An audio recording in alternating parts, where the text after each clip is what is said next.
Coming up this week on the Course of Life podcast, our U.S. Open week highlights and lowlights from Los Angeles Country Club, and an Irish woman wins on the LPGA Tour as well. We're tuned into tea and pronunciations, and this week's guest is a friend of the show. You hear us talking about the Livetake app.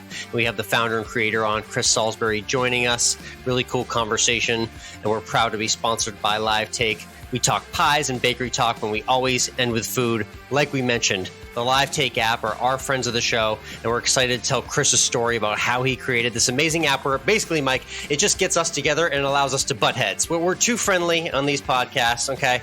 So if people really want to hear the debate that goes on week to week on everything golf and outside the world of sports as well, too, the Livetake app is basically where sports debates are solved once and for all. The cool part about the app is that you, the people, get to vote on who the winner of the challenges are. So you can listen to any challenge regarding any topic in any sport you like or are interested in. Challenge us today and check out the Livetake app. Be sure to download today. Again, download the Livetake app and challenge us today.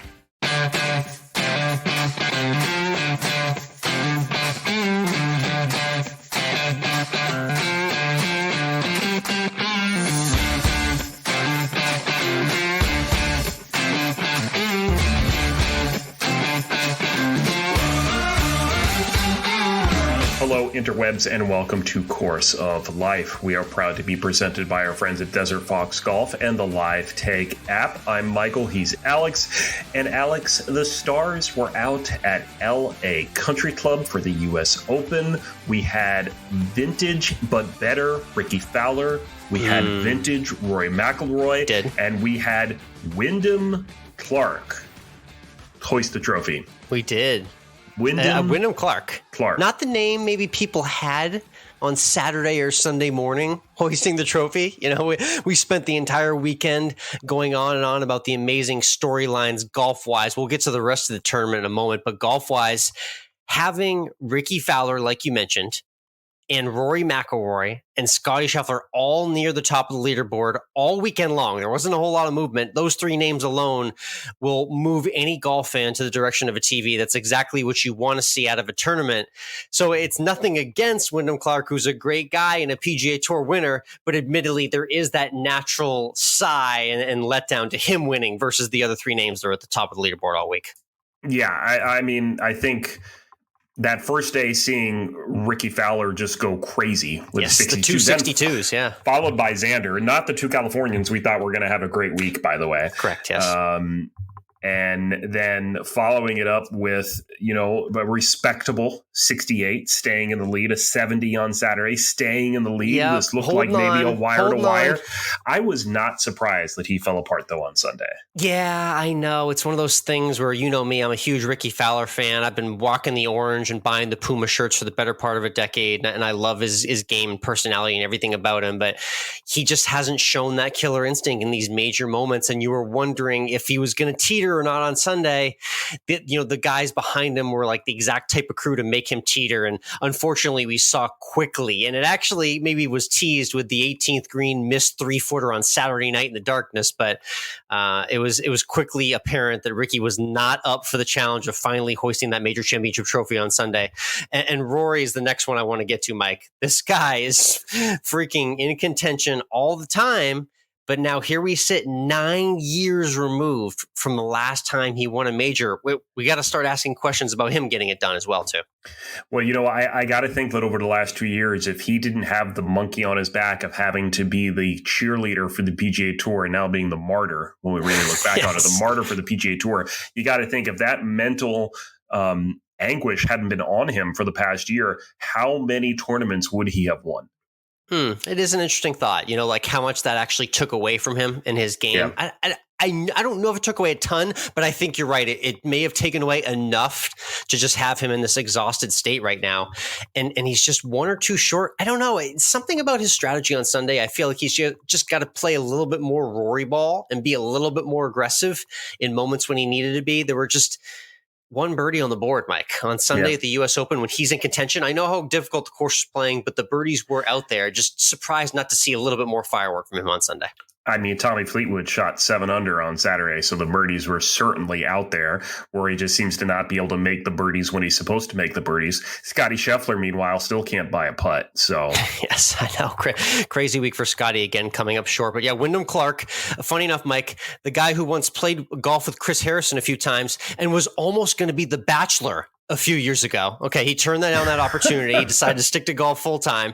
And lo and behold, he's now a 2-time champion, a major champion. Obviously, the very emotional story about the late mother and the passing of his mother and winning it for her definitely resonated. It's one of those classic golf moments, Mike, when I was rooting against Wyndham Clark, against Wyndham Clark, against Wyndham Clark.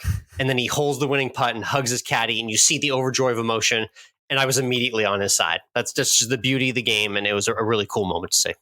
It was indeed. So Wyndham Clark takes the W at a, let's say, maybe more corporate collection of fans at a U.S. Open than maybe we're used to. Yeah, let's get to the vibes, Mike. Yeah. The vibes, real. That's the as the kids would say, the vibes were off this past week at Los Angeles Country Club. And I feel like it had all the makings of being pretty epic. I don't know, geographically, just being situated where it was in one of the most gigantic urban metropolitans in the world.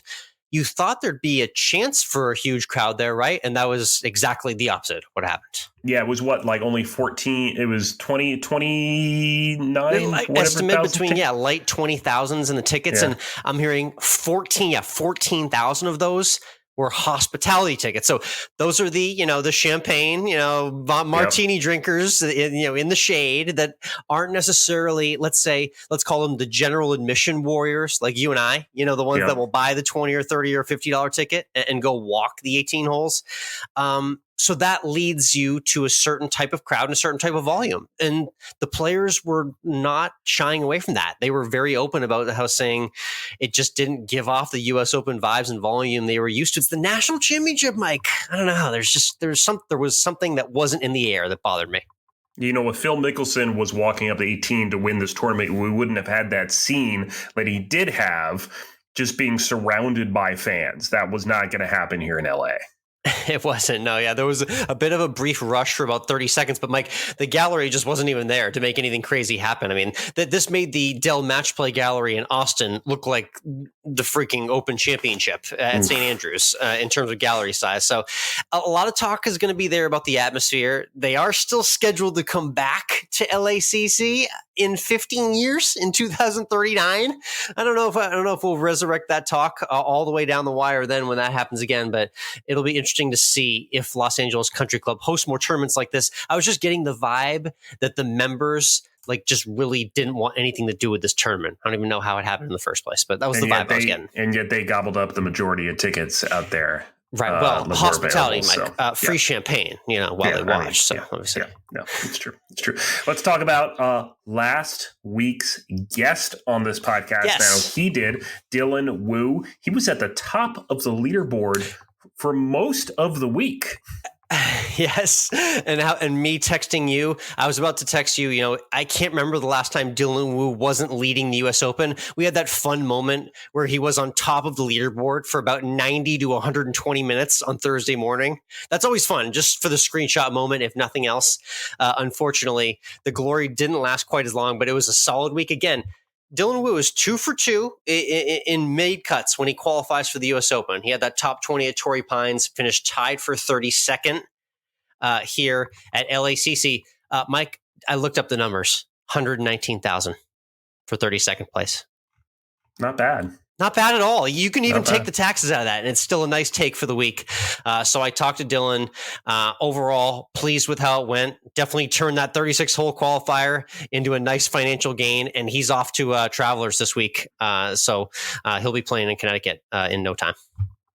All right, let's look to what the LPGA did this past weekend as well as they get ready for their next major championship, which is coming up. The KPMG Women's PGA will be coming up next weekend. But for now, they were in Belmont, Michigan this past weekend for Meijer LPGA Classic. And we had a past guest do pretty well. Yeah, we did. I know there were a lot of past guests that were up on the leaderboard, so it was good to see. We're trying to get one of our past LPGA guests into the winner's circle. I'd love to see Brittany Lincecum or Emma Talley or Annie Park or Lauren Stevenson. Maybe Gemma Dryberg gets back into the winner's circle. So that's our team for now. We haven't had Leona Maguire yet on the podcast, but I'd love to have her on. This is her second win. The Irish woman gets it done. 21 under par for the week. Pretty dominating performance and an 8 under finish. That always gets it done Sunday. Mike, you can be at pretty much any professional event in the world. If you shoot 8 under par on Sunday and you're near the lead, you're probably going to lift the trophy. So shout out to Leona Maguire for getting it done again. This was also her win after finishing second the last 2 times at this tournament. So, Seemed right. Seems right. Seems like finally figured it out. Got over the hump and avenged the runner-up finishes. Good stuff. And yeah, you mentioned another major championship coming up.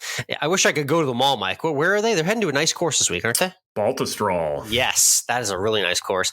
I can't make them all, Mike. I try to get to as many as I can, but it should be a fun week of viewing on the Golf Channel for the second major coming.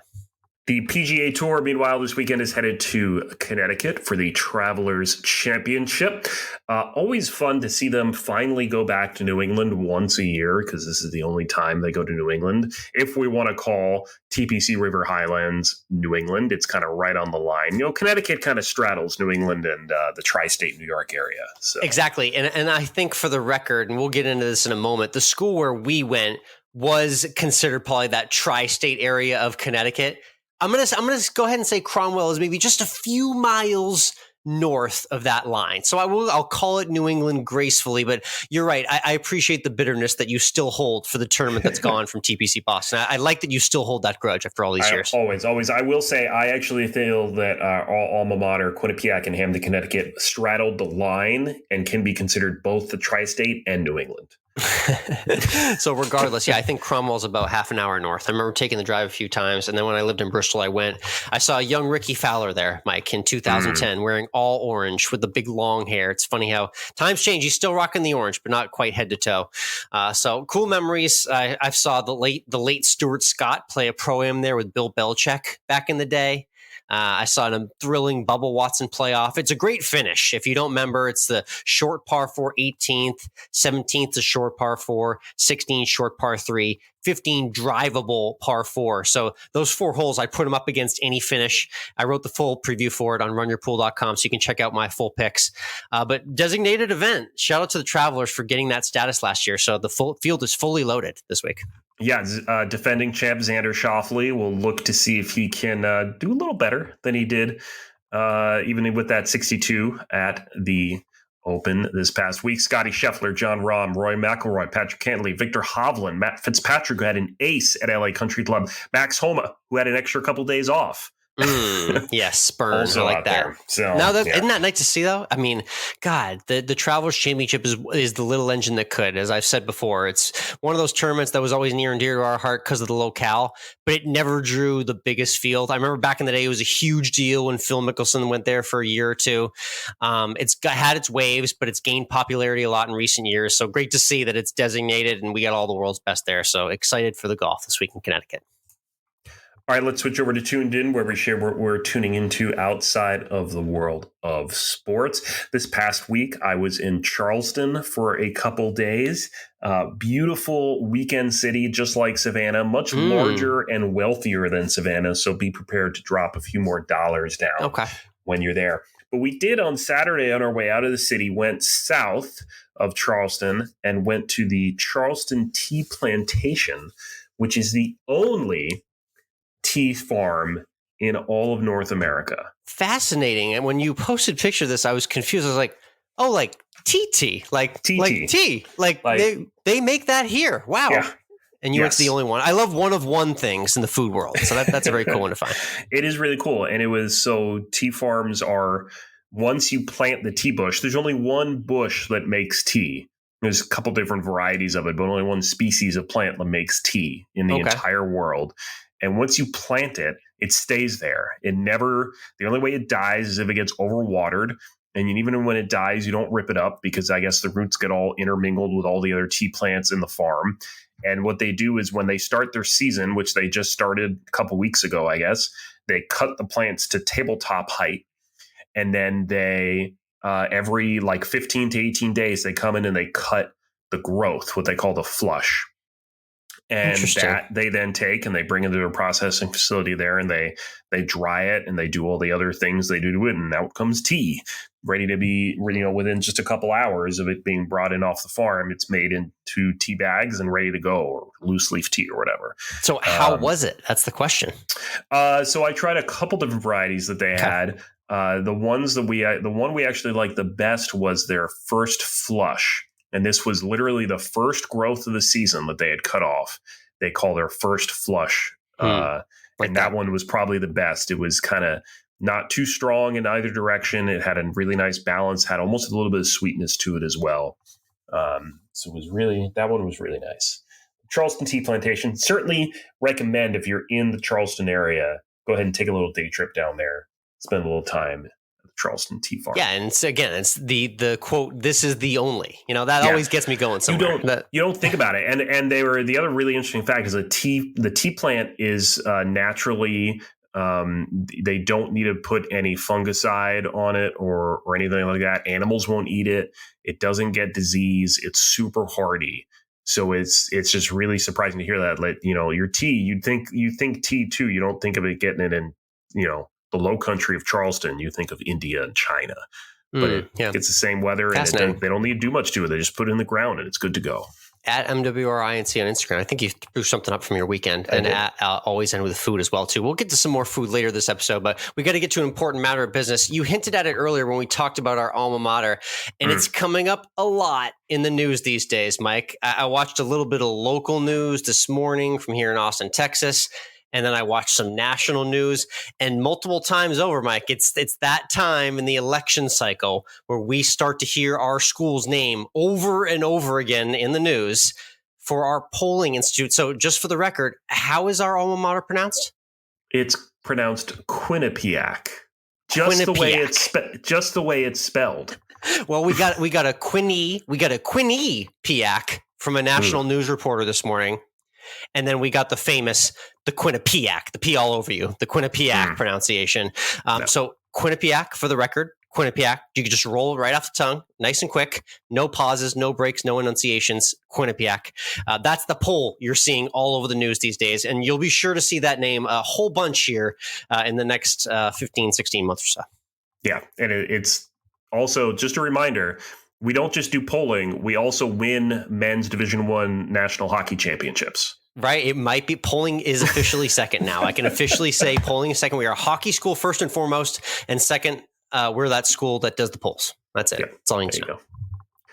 All right, let's get into this week's guest. We're bringing on the guy who made this thing called Livetake. It's the Livetake app, which I think people have heard us talk about for the last couple of weeks now because they're a sponsor of ours. We'll be honest. They give us a little coin, but we also use them every week because we do a no holds barred debate on it every week, because that's what you can do in the Livetake app. And you talk to Chris Salisbury about what this all was. I know, yeah, and how we created the concept. And obviously we have very similar backgrounds, which you can imagine. Mike, we're friendly here, but every once in a while we like to get on, our Stephen A and Skip, so we take to Livetake and we flesh it all out and we get our takes out. And it was very cool to see how this concept came to be. So really cool entrepreneurial conversation with Chris Salisbury coming your way. We'll get to that conversation with Chris in just a moment, but first let's talk about our friends at Desert Fox Golf. They've been with us pretty much forever on this podcast as partners with us, and right now they're doing something really great too. It's a cool little referral bonus. They have their phone caddy, they have their swing aid tumbler, they have a lot of other cool stuff, and they want to give you money if you decide you want to get some swag for your next corporate golf outing. Yeah, it's very straightforward, Mike. 100 items or more of Desert Fox Golf merch or products, anything from desertfoxgolf.com. And if you're getting that much for your event, you just tell them Course of Life sent you, and you're going to get a $100 referral bonus. That's it. There's no catch. I don't have any fancy code or any, spiel to give you right there. That's it. If you're buying 100 or something for your event or golf outing, or a golf outing that's happening, and you send them Desert Fox Golf, just tell them Course of Life sent you $100 your way. It's easy. There's not really much to rehearse there at all, Mike. Yeah, it's super easy. And you can check out everything they have at desertfoxgolf.com. Again, they got the phone caddy, which slides onto the cart post real easy, holds your phone super strong. You got the swing aid tumbler, which comes in a lot of different styles. Yeah, and you things, put the company logo on those too. Yeah. It's easy, yeah. a lot of different colors. And yeah, that's the great thing, is that everything is customizable that they make. So you can put whatever logo you want on it. Again, $100 bonus if you're buying at least 100 things for your golf outing. DesertFoxGolf.com. Just tell them Course of Life podcast sent you. DesertFoxGolf.com.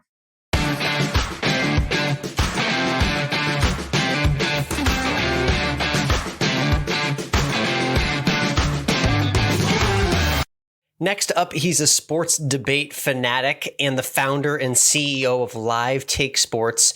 You've seen and heard myself and my co-host Michael debate on the Livetake app, and now we're joined by the man who created it himself, Chris Salisbury, joining us on the Course of Life. Chris, how you doing today? What's up, Alex? Thanks for having me. Great to be here. Absolutely, man. Good to hear from you in New York. I'm in Austin, Texas. Let's talk about our origin as sports fans and specifically sports media fans. What's your sports fan background, and how early does it date back in terms of memories of sports radio and TV takes on air? Sure. Yeah, well, I guess I can start by just my tennis career. I picked up a racket when I was maybe 3 years old, fell in love with it. Nice. So played throughout my life. Got to play in college, but my basketball fandom was an interesting one. When I was about 10 years old, a New York Knicks rookie moved onto my street in Connecticut. So I just became an absolute super fan of the New York Knicks. Who was the rookie? He was nice enough. It was Channing Frye, actually. Nice. Yeah. Arizona grad, big time college player, had a pretty long career in the NBA himself too. Exactly. Knockdown shooter. So yeah, it was awesome just spending time with him. He actually, showed up to my house on Christmas Eve with a signed shoe and poster. So that really took my basketball love to the next level. So covered the NBA very closely, started covering the talking heads, never missed a game. So I'm still a diehard Knicks fan to this day. So just even hearing the chatter about it on Livetake is pretty amazing. Very cool. So tennis and basketball and your tennis background, did you grow up with kind of like Agassi and Sampras, maybe similar generation to what I did, or who were your early tennis idols? Yeah, I would say I'm more geared towards the Federers, Nadals, the big three, because they've been around for the past 2 decades, and that pretty much is how I followed it. Those guys just dominating. It's amazing, man. It's like, you give the perspective, us being very golf centric and Tiger Woods winning 18 majors. What, Nadal, Federer, and Djokovic, have they all gotten to 18 themselves individually? It's unbelievable how dominant all three of them have been individually. Yeah, they're all 20 plus now. Jesus. Yeah, I think Fed capped at 20 before he retired. Nadal has 21. Djokovic now has 22. Absurd. Really cool stuff, man. Yeah, obviously, when you get that close access to players like that, and my NBA player experience was just going to Celtics games and getting in early and getting autographs as a kid, you get that kind of up close feel of what it's like to be living vicariously in the life of a professional athlete, and you see a lot of different aspects of it. So I can see how your sports fandom grew at a young age, like mine did. Oh, it's unbelievable commitment. Like, even now running a startup, I still have so much respect for these athletes, just how much work they put in, how much focus they have on a day-to-day basis. It's a really tough task. Very cool. Well, before we talk about the task of Livetake and everything you do, let's talk about kind of the original, take masters and the art of the take, because that's what Livetake Sports is all about. I'm curious, what are your earliest memories in terms of, on-air personalities giving takes, and who may have been the people that you aspired to be like or have personified on the app? Yeah, absolutely. So I think it was definitely a daily tradition to come home from school and turn on Pardon the Interruption every day. So, Tony K and Michael Wilbon kind of leading the charge with me in terms of just putting a smile on my face, having great takes day by day. So those guys really started it for me. There was Around the Horn too that was emerging at that time. Mm-hmm, yep. And now, current guys, I would say, Kendrick Perkins is up there for me. JJ Redick is extremely insightful, not only on First Take, but via his podcast as well. And then you have some other guys in the mix that, are starting to make waves, but part of the reason for Livetake is just there's so many personalities out there that we really want to open the floodgates for anyone to excel in this industry. Right. And it's funny, the shout out to Kendrick Perkins. I love the Celtics shout out there. There's a lot of great, take masters that we see on national media that are big figureheads. But the beauty of sports is there's so many sports that are undercovered and there's so many teams that could be covered more. And there's just so much width to the debate that goes on individually, not just within baseball fandom, but Red Sox fandom. There's so many aspects within each league, so I appreciate the variety that's showcased on the app. I'm a big Max Kellerman guy. He was one of the original take masters and sparred with the original Skip and Stephen A. days as well too. And I'll shout out Philger and Maz are my ultimate radio. Who are your favorite? Do you have any favorite radio personalities? Were you a big sports talk radio guy growing up? Yeah, I always liked Coward. Growing up, yes, one guy that I went to. I'd pretty much, I'd say like Mike Breen in his early days too, when he wasn't commentating. And then you had Mike and Mike. So those were really my main three. Yeah, Felger and Maz was the Mike and Mike in Boston, and they're still doing it to this day. I'm curious, what was there a specific debate or moment or like light bulb a moment when the idea of Livetake sprung with you? Was it centered around one specific conversation, or was it just a collection of conversations? Yeah, so the light bulb moment wasn't actually debate oriented. It was really, the world was shut down during the pandemic. Right. And my group chat was constantly blowing up with various sports takes. And, they'd kind of just fizzle off. So I had the light bulb that, hey, there should be a unified platform, Discord style, where, fans can just voice their opinions, clash on them, and then have an audience kind of either place their vote or comment on who they think is winning, who they think is right. So just giving this passionate community that sort of outlet was really when I started doing my due diligence and kind of seeing what was out there. Yeah, I mean, there's a couple aspects to it for me. Just hopping on there, it's quite therapeutic to just get the takeout, and whether it's just saying it or doing it on video, there's that aspect for anyone. But also, it's the idea that we actually put it to vote, and we get to actually see what the people think. To explain kind of how that works within the app, because that's the fascinating part to me is these debates, they get beyond the group chat and beyond the couch where we never really get the full answer to see who really is right or wrong with the masses. Yeah, absolutely. So how it works, they're head-to-head style audio or video debates. So once this debate is set up, you choose your category, you choose your topic, you add in your opponent. And then once those two hosts are live, anyone that's on the Livetake app can join in as an audience member, vote on either side of the host poll button for who they think is winning. And the cool thing about that is, if the audience wasn't able to catch that live debate, every Livetake automatically gets recorded, put into the main feed, so audience members can actually come back, watch the replay, and still have a chance to place their vote up to 7 days after that debate has ended. So it doesn't just fizzle out. If it's, really open for interpretation, people have ample time to come in and still, collect their thoughts and place their votes, which makes it really cool. Absolutely. Yeah. And myself and Michael, my co-host, are on there weekly, and it works well for us because we get to throw out a random topic adjacent to the world of golf, which we love. And it's a fun place to see what the people actually think and really get that direct results. Sometimes as content creators, we throw those takes out into the atmosphere and we don't hear who's right. We just speculate as hosts, but it's good to actually get that feedback on our end as well. Yeah, exactly. And the cool thing for the host too is they can actually keep track of all their content right on their profile. So if they ever want to see how the voting is going in real time, it's always accessible.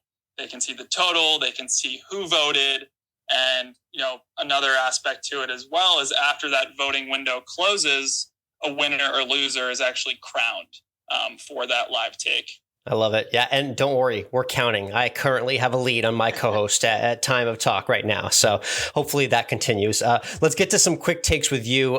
You can typically do 5, 10, or even longer takes, but we'll do a few here in 5 minutes. I just want to get your quick opinions on what's going on and what's take worthy in sports these days. Pace of play is a big thing in sports. You see it big with golf fans right now on the PGA Tour, but it's really hitting baseball now with the new rules changes. What are your thoughts on just everything getting sped up in sports right now? Yeah, I love it. I think just shortening the time of games is more exciting for everyone, especially for fans that are trying to get into that sport. It almost feels like a commitment if a game is 2 hours plus. So baseball, I think it's a really good move. I think those games historically have been 2.5 hours, maybe close to 3. Yeah. So, shortening that pitch clock is I think huge. Same thing with golf. You want to get to that end. You want to see that winner crowned. That's, in my opinion, one of the most exciting parts about sports is just hearing that post-game reaction, seeing the emotions that come out of it. So I'm really all for it. I think the younger generation has shorter and shorter attention spans as well. And they're really consuming a lot of this information on social. Yeah. So the ability to have just longer viewership times, I think, is pretty valuable. Definitely. Let's do a couple quick GOAT debates here.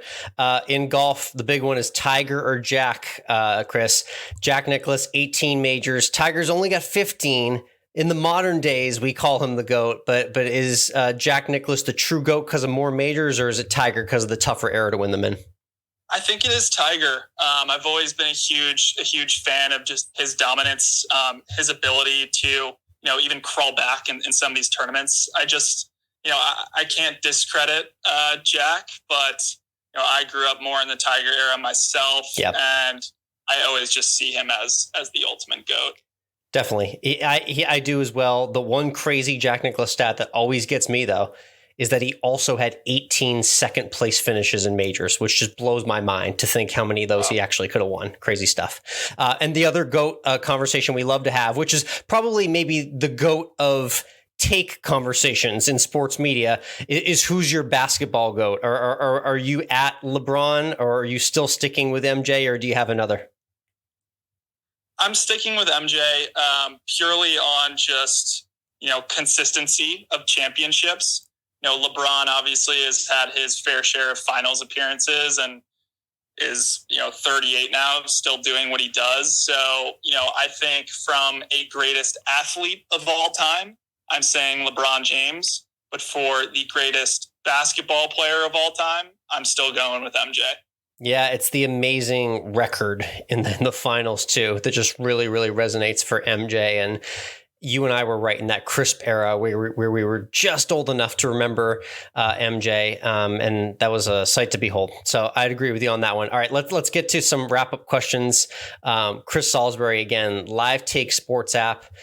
Check it out. I enjoy following you on IG as well, too, and seeing your travels. What's your favorite travel or vacation spot you've been to recently?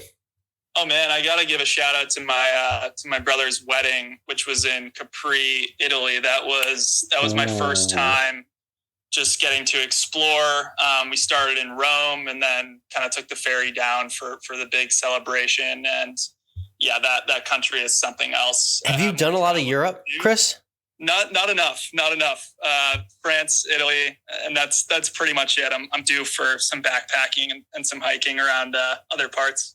Yeah, definitely. I have this funny idea to maybe go to the Patriots game in Frankfurt and try another country or two in November. So we'll see if it comes to fruition. It's the first time I've mentioned it on here, but it could be my venture to make my first Europe trip. I still haven't gotten over there, if you can believe it.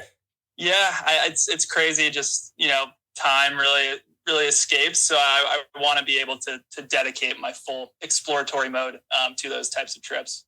Definitely. All right, let's get to our 19th hole question, which we ask all of our guests here. You get in after a long day of work, golf, whatever it is, but you're at your favorite restaurant or clubhouse. What's like your go-to meal and drink order at the 19th hole? Ooh, I'm gonna say, just thinking about summer vibes, like you can't go wrong with a Connecticut style lobster roll and some fries. Ooh, nice pick. We've had a lot of seafood, but we've had a lot of seafood picked, but I don't think we've had a lobster roll. So thank you for the New England centric shout out there. I appreciate that. Yeah, can't go wrong. Simple, easy, doesn't fill you up. It's perfect. And explain that difference for people who don't know the Connecticut style versus maybe the other traditional New England style lobster roll. Yeah, I'm actually really glad you asked that question because it is a debate my friends and I have all the time for which one's better. A Connecticut style lobster roll is just warm lobster, in a roll, not much to it. A Maine lobster roll, or the different style, is more of like a lobster salad. So you have the cold lobster, you have your coleslaw on top, and it's more of a salad form. So CT lobster rolls all the way. Interesting. I don't know if it's been covered yet, but I think we may have just uncovered a new food debate for myself and Michael on lobster roll preference right there. Absolutely. Yeah, it's an ongoing one. I think there's passionate communities on both sides. Love it. Awesome. Tell people where they can download and find the app and get on board with Livetake. Yeah, you can download it right through the App Store. We are, iPhone only, so iOS only. We'll be releasing Android in the next few months, so I'll keep you posted on that. But yeah, Livetake is available on the App Store. Love it. Again, Chris Salisbury, thanks so much for hopping on. Looking forward to more live takes and challenges out there with the people. And thanks again for being part of Course of Life. Anytime. Thanks, Alex.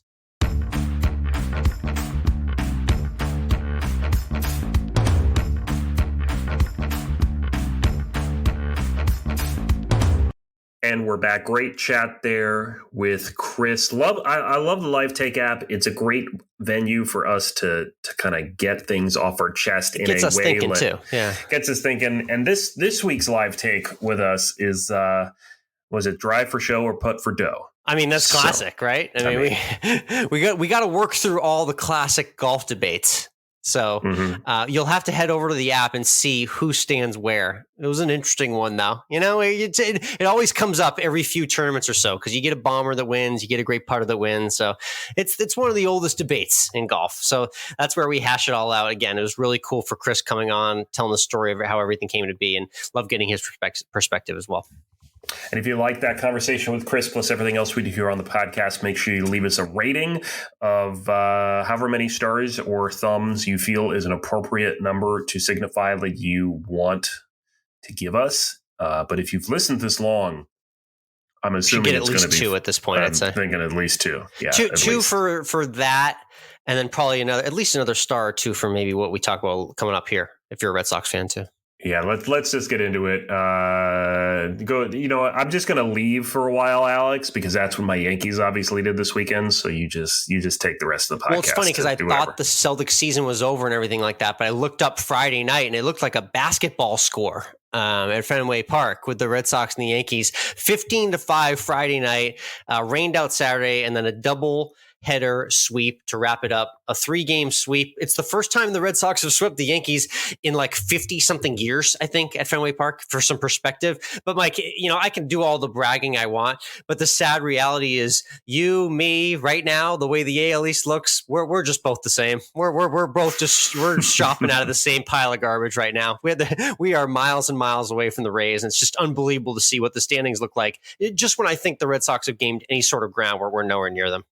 Yeah, let's just say that you're the best of the worst right now in the AL East. Right, yeah. That's great. And I think the Red Sox, you checked this a couple weeks ago, I think the Red Sox would still be leading 2 other divisions in baseball right now with their record, despite the fact they're still currently in last place as we talk at this moment. Yeah, just insane.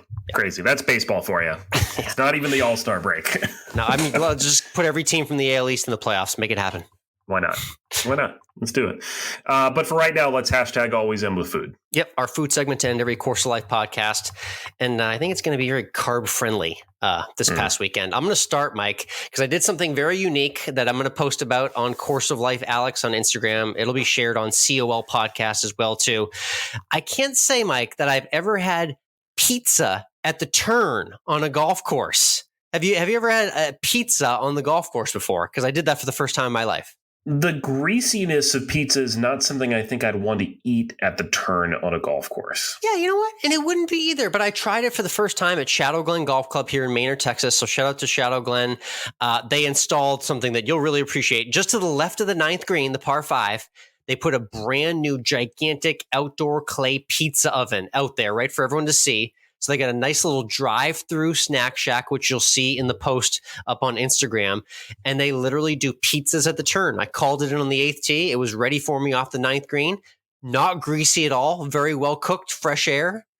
And it was delightful. You'll have to get my full rating and check out the Instagram post there. But a nice change of pace. You know, I'm always partial to the hot dog or the protein bar or the snack or chips at the turn, but just nice to mix it up and have something a little different on the golf course. So I had my first turn pie of my entire life. All right. There you go. Interesting. Yeah. Can't wait to see the video on Instagram. Again, like I said during our tuned in, I was in Charleston for a couple of days. So that meant some Charleston food tours. And you want me to talk about the bakery I went to, or you want to talk about what I ate? That was the best thing I had. Let's start with the bakery first and then the best dish. Yeah. All right. So went to a place called Brown's Court. Okay. I saw this. Yep. Right. Kind of the northern end of the King Street strip, not on King Street, but a little off the strip there. It was a good bakery. I thought I got a bagel, which was very good, chewy, light, fluffy at the same time. The wife got a bear claw, and my mother, who was there, also got a bacon cheddar scone, which was very good as well. Good variety. Nice ordering. And we got a loaf of bread. That was good. I think our bread is better at Auspicious. Of course you do. Yes. It was still good. So I thought everything there was very good. I thought it was good. Okay. And the best dish in the Charleston trip? So we went to this restaurant called Muse on Friday evening. Sounds playful. And it was a kind of Italian Mediterranean, had a little bit of everything on there from that area. It was a fantastic evening. We got a meze platter to start, which was very good. I had the carbonara. Oh yeah, can't go wrong with carbonara. Super, and it was heavy because that's carbonara, but it was decadent and fantastic. And actually, both my wife and mother got scallops over Parmesan risotto, which I didn't try the scallops, but the risotto was very good. Oh my! And for dessert, we got a tropical tiramisu. It had. I think it was like mango, and it had pomegranate seeds on top. It was very good. It was nice and light. It was very good. And the service was fantastic. My mother was sitting in a chair that was the back of the chair wasn't really good, and it kept kind of sliding back. That's the worst. That's one of those things that you often never say anything about too. Yeah. And they noticed it. And they gave her a pillow. They the host or whoever it was just walking by and saw her having trouble and got her a pillow to put behind her back. Wow. And then we made another comment a little later, and then he went it's going to be like Passover, and you can lean on put your elbows down on the table. And we, being Jewish, we were able to reply with some other kind of, about who's going to do the 4 questions. And then we had a conversation about how he would do Kiddush, but he couldn't do the Kiddush because I had pork on my plate, so it wasn't kosher on the table anymore. So, God, this guy was cut from the same cloth as you. Wow. Yeah, I know. It was fantastic. Service was phenomenal. It was. I highly suggest if you're in Charleston, go to Muse.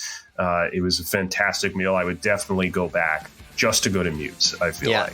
So, love that. Great recap. Check out the Instagrams. Again, Always End with Food, COL Podcast, MWRINC. I'm at Course of Life, Alex. I'm heading to Comic-Con this weekend, Mike. So some weird stuff's going to happen there. So we'll leave you with that. That's a wrap on this week's Course of Life. We'll see you next week.